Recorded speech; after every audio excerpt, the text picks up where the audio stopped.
दोस्तों, गुजरात के अहमदाबाद एयरपोर्ट पे बहुत बढ़िया वैकेंसी निकल के आ रहा है। इस वैकेंसी में अगर आप सिंपली 10th पास हैं तो ये वैकेंसी आपके लिए है और इसमें काफ़ी बढ़िया 22,500 रुपये की सैलरी दिया जाता है।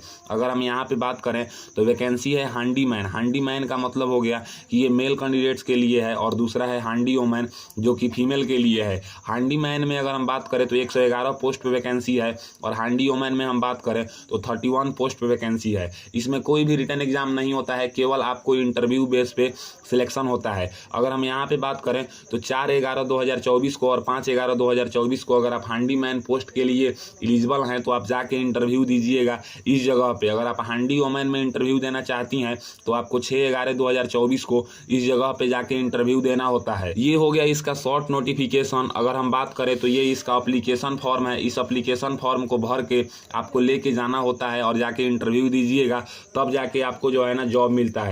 तो किसी भी फॉर्म को भरने से पहले उसका नोटिफिकेशन समझना बहुत ज़रूरी होता है।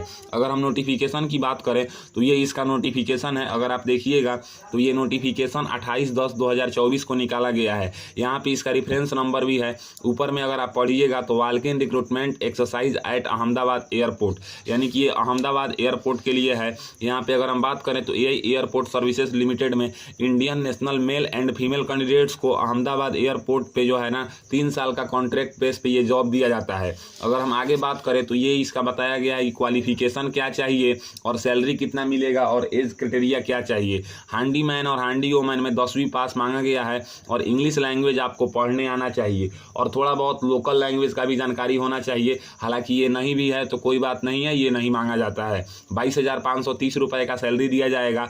जनरल का जो एज होना चाहिए वो 28 साल से कम होना चाहिए। ओबीसी कैटेगरी वाले का एज 31 साल से कम होना चाहिए। SC ST वाले कैटेगरी का जो एज है वो 33 साल से कम होना चाहिए। यहाँ पे बोला गया है कि जो इनका मेनली वर्क होता है वो जो कार्गो बैग लोडिंग होता है, ऑफ लोडिंग होता है ना, ये सब काम होता है हांडी मैन का। यहाँ पे अगर हम आगे बात करें तो आगे बताया गया है हाउ टू अप्लाई के बारे में। अगर हम हाउ टू अप्लाई के बारे में बात करें तो बोला गया है कि 1 नवंबर 2024 से पहले आपके पास एजुकेशन क्वालिफिकेशन होना चाहिए और इसके बाद आप डिमांड ड्राफ्ट बनवाएंगे। डिमांड ड्राफ्ट में अप्लीकेशन भी 500 रुपये का बनेगा जो कि AI airport services limited Mumbai के फेवर में बनेगा। यहाँ पे और आगे बताया गया है कि गवर्नमेंट ऑफ इंडिया के द्वारा जो सर्टिफिकेट इशू होता है यानी कि कैटेगरी सर्टिफिकेट वो आपको लगाना है, स्टेट गवर्नमेंट का सर्टिफिकेट नहीं चलेगा। अगर हम आगे बात करें तो आगे जो है ना इसका फॉर्म है। इसका फॉर्म भर के इंटरव्यू देने कहाँ पे जाना है, कौन कौन सा डॉक्यूमेंट्स लेके जाना है, ये आपको पूरा समझना होगा। ये फॉर्म का सबसे पहला पेज है। अगर हम यहाँ पे बात करें तो आपको पोस्ट का नाम लिखना है। पोस्ट है हांडी मैन और हांडी वोमैन। अगर कोई फीमेल कैंडिडेट्स है तो वो हांडी वोमैन लिखेंगी, अगर कोई मेल कैंडिडेट्स है तो हांडी मैन लिखेगा। यहाँ पे पासपोर्ट साइज फोटो चिपकाएगा और उसके ऊपर क्रॉस सिग्नेचर करेगा। और यहाँ पे एम्प्लॉयमेंट एक्सचेंज में अगर आपका रजिस्ट्रेशन हुआ है तो रजिस्ट्रेशन नंबर यहाँ पे लिखेंगे और यहाँ पे यस करेंगे। अगर नहीं हुआ है तो नो कर देंगे, रजिस्ट्रेशन नंबर लिखने की कोई ज़रूरत नहीं है। यहाँ पे 10th के सर्टिफिकेट के अनुसार आपको अपना नाम लिखना होगा, जैसे कि first name, middle name, sir name. उसके बाद 2 नंबर में पिताजी का नाम लिखना होगा, 3 नंबर में डेट ऑफ बर्थ लिखना होगा, 4 नंबर में जिस राज्य का आप निवासी हैं उस राज्य का नाम यहाँ पे बता देना होगा। अब बात करते हैं दूसरे पेज की। तो दूसरे पेज पे यहाँ पे 5 नंबर से स्टार्ट होता है जिसमें आपको करस्पॉन्डेंस एड्रेस भरना होता है, जिसमें आप विलेज का नाम, पोस्ट ऑफिस का नाम, पुलिस स्टेशन का नाम फिल कर सकते हैं। अगर आप शहर से बिलोंग करते हैं तो हाउस नंबर ये सब करके आप फिल कर दीजिएगा।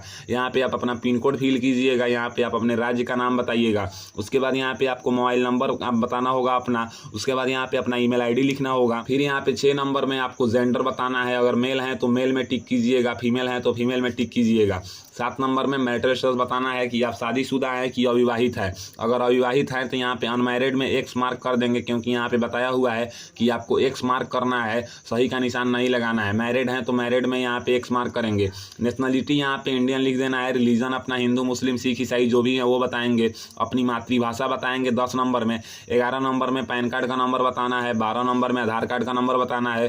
13 नंबर में आपको अपना कैटेगरी बताना है। अगर हम कैटेगरी की बात करें तो आप जिस भी कैटेगरी से बिलोंग करते हैं उसका जो है ना आपके पास कास्ट सर्टिफिकेट होना चाहिए। जैसे कि जो लोग मान लीजिए कि SC ST OBC से बिलोंग करते हैं उनके पास सेंट्रल गवर्नमेंट के द्वारा बना हुआ कास्ट सर्टिफिकेट होना चाहिए। आप जिस कैटेगरी से बिलोंग करते हैं उस कैटेगरी के नीचे वाले बॉक्स में X मार्क कर देना है। उसके बाद यहाँ पे जो है ना 13 के B में आपको बताना है। अगर आप एक सर्विसमैन हैं तो यहाँ पे यस करेंगे, अगर नहीं है तो आप इसको नो करेंगे सिंपली। उसके बाद आप बात करते हैं तीसरे पेज की। तो तीसरे पेज में यहाँ पे जो है ना 13 नंबर के C से स्टार्ट होता है। अगर आप पुलिस सर्विस में हैं तो यहाँ पे यस करेंगे, नहीं है तो आप इसको नो करेंगे। 13 डी में यहाँ पे जो है ना वर्किंग, अगर आप गवर्नमेंट सेक्टर में या कोई एनी भी गवर्नमेंट सेक्टर हो गया या स्टेट गवर्नमेंट हो गया या पब्लिक सेक्टर अंडरटेकिंग में काम करते हैं तो यस करेंगे, नहीं तो सिंपली आप इसको नो करेंगे। 14 नंबर में एजुकेशन क्वालिफिकेशन के बारे में बताना है। जैसा कि आपको पता है कि ये जो वैकेंसी है ये हैंडी मैन और हैंडी वोमैन के लिए है। इसमें केवल 10th पास मांगा गया है, तो आप केवल 10th पास हैं तो आप अप्लाई कर सकते हैं। तो यहाँ पे 10वीं का बोर्ड का नाम बताना है, date month and year of passing बताना है, ड्यूरेशन में यहाँ पे 1 ईयर बता देना है, अपना 10th का परसेंटेज बता देना है। अगर आप 12th भी कर लिए हैं तो यहाँ पे बोर्ड का नाम बताएंगे, date month and year of passing बताएंगे, ड्यूरेशन में 12th 2 साल का होता है, और यहाँ पे जो है ना आपको परसेंटेज बताना है 12th का। अगर आप डिप्लोमा किए हैं तो उसके बारे में जानकारी देंगे, ITI किए हैं तो उसके बारे में जानकारी देंगे, ग्रेजुएशन किए हैं तो उसके बारे में जानकारी देंगे। आपके पास जो क्वालिफिकेशन है उन सब के बारे में आप जानकारी देंगे। 15 नंबर में आपको लैंग्वेज बताना है कि आप कौन कौन से लैंग्वेज को रीड करना, स्पीक करना, राइट करना जानते हैं। जैसे कि इंग्लिश लैंग्वेज को अगर आप रीड करना जानते हैं तो यहाँ पे लिखा हुआ है कि X मार्क कर दीजिएगा इसके सामने वाले बॉक्स में, और फिर यहाँ पे स्पीक करना जानते हैं तो X मार्क कर देंगे, राइट करना जानते हैं तो X मार्क कर देंगे। रिमार्क में आप अपने अनुसार गुड या वेरी गुड में यहाँ पे बता सकते हैं कि आपका जो है ना इंग्लिश गुड से है या वेरी गुड है। अगर आप खाली भी छोड़ सकते हैं। हिंदी लैंग्वेज को आप रीड करना, स्पीक करना, राइट करना जानते हैं तो सब में X मार्क कर देंगे। यहाँ पे रिमार्क में आप खाली छोड़ सकते हैं, वेरी गुड या गुड करके लिख सकते हैं। यहाँ पे लोकल लैंग्वेज है कि वहाँ पे गुजरात में गुजराती बोला जाता है, अगर आपको जानकारी है तो यहाँ पे बताएंगे, नहीं तो खाली छोड़ देंगे। आप अपनी मातृभाषा को बोलना, लिखना, पढ़ना जानते हैं तो यहाँ पे सब में X मार्क कर देंगे। अगर आपसे लैंग्वेज से रिलेटेड कोई कोर्स किया है तो उसका सर्टिफिकेट है तो उसका जीरोक्स लगाएंगे। आगे बात करें तो ये 4था नंबर पेज है, इसमें आता है वर्क ऑफ एक्सपीरियंस। अगर आपने कहीं पे काम किया है तो उसके बारे में आप जानकारी देंगे, जैसे कि किस ऑर्गेनाइजेशन में काम किए हैं, किस पोस्ट पे काम किए हैं, कब से कब तक काम किए हैं, कितने ईयर्स का एक्सपीरियंस है, नेचर ऑफ जॉब क्या है। ये सब आप सीरियल वाइज से जहाँ जहाँ काम किए हैं सब फिल कर देंगे, कहीं नहीं काम किए हैं खाली छोड़ देंगे। 17 नंबर में ड्राइविंग लाइसेंस के बारे में बोला गया है। अगर आपके पास ड्राइविंग लाइसेंस है तो बताएंगे कि LMB लाइसेंस है कि HMB है। लाइसेंस नंबर यहाँ पे लिखेंगे, डेट ऑफ इशू बताएंगे, कब तक वैलिड है ये बताएंगे। उसके बाद जो 500 रुपये का डिमांड ड्राफ्ट बोला गया है वो डिमांड ड्राफ्ट आपको AI airport services limited Mumbai के फेवर में बनाना है। अगर हम डिमांड ड्राफ्ट की बात करें तो एक डिमांड ड्राफ्ट का फॉर्म आपको हम भर के दिखा देते हैं। ये स्टेट बैंक ऑफ इंडिया का डिमांड ड्राफ्ट का फॉर्म है। सबसे पहले आपको इस टाइप का फॉर्म मिलेगा। यहाँ पे आपको ब्रांच का नाम लिख देना है, डेट लिख देना है, अपना नाम लिख देना है, और यहाँ पे पेई नेम में आपको AI एयरपोर्ट सर्विसेज लिमिटेड लिख देना है। उसके बाद यहाँ पे अमाउंट आपको 500 रुपये का डिमांड ड्राफ्ट बनवाना है। जनरल, OBC, EWS कैटेगरी को, SC ST कैटेगरी को नहीं बनवाना है। और एक्सचेंज वैल्यू 25 रुपया लिख दीजिएगा, क्योंकि 500 रुपये के डिमांड ड्राफ्ट में जो है ना एक्सचेंज वैल्यू लगता है 25 रुपये। और फिर यहाँ पे नीचे में आपको अमाउंट जो है 500 रुपीज़ ओनली लिख देना है। और फिर यहाँ पे जो है ना ब्रांच का नाम लिख देना है। अगर आप कैश रुपया दे के डिमांड ड्राफ्ट बनवा रहे हैं तो यहाँ पे बताएंगे कि कौन कौन सा नोट दे रहे हैं, जैसे कि 10 का नोट दे रहे हैं कि 500 का नोट दे रहे हैं। अगर आप चेक के थ्रू बनवा रहे हैं तो ये आपको भरने की कोई ज़रूरत नहीं है। यहाँ पे डिमांड ड्राफ्ट के ऊपर टिक कर देंगे। पेई नेम में यहाँ पे AI एयरपोर्ट सर्विसेज लिमिटेड लिखेंगे। अमाउंट में यहाँ पे 500 रुपीज़ ओनली लिखेंगे। और payable at the Mumbai main branch में आप लोग पे कर रहे हैं, इसका कोड यहाँ पे बगल में 00300 लिख दीजिएगा। उसके बाद नीचे में आपको जो है ना यहाँ पे मोबाइल नंबर लिखना है, अपना email ID लिखना है, अपना पैन नंबर लिखना है।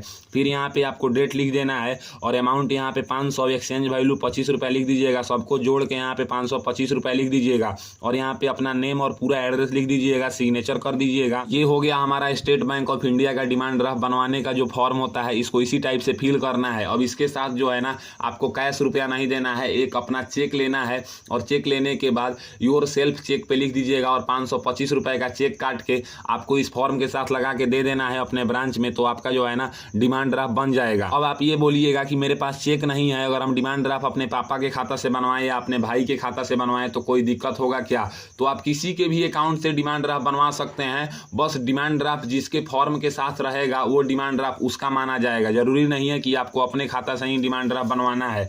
अगर डिमांड ड्राफ्ट जब बन के मिलेगा तो उसके नीचे जो है ना डिमांड ड्राफ्ट नंबर होता है, यहाँ पे लिख दीजिएगा। डेट ऑफ इशू यहाँ पे लिख दीजिएगा, जिस बैंक से बनवाए हैं उस बैंक का यहाँ पे ब्रांच नाम ये सब लिख दीजिएगा। उसके बाद जैसे कि यहाँ पे बात करें यही एयरपोर्ट सर्विसेज लिमिटेड के जो सिस्टर्स कंपनी है उसमें अगर आपका कोई रिलेटिव काम करता है तो उसका नाम बताएंगे, उसका डेस्टिनेशन बताएंगे, कौन कंपनी में करता है। जैसे कि यही इंजीनियरिंग सर्विसेज लिमिटेड हो गया, इस टाइप से अगर किस में करता है बताएंगे, रिलेशनशिप बताएंगे, नहीं करता है खाली छोड़ देंगे। अब यहाँ पे बात करें ये डिक्लेरेशन में आपको प्लेस का नाम लिख देना है और अपना सिग्नेचर कर देना है, डेट लिख देना है जिस डेट को आप फॉर्म भर रहे हैं। ये हो गया हमारा 5 पेज का एप्लीकेशन था, ये फिलअप हो चुका है।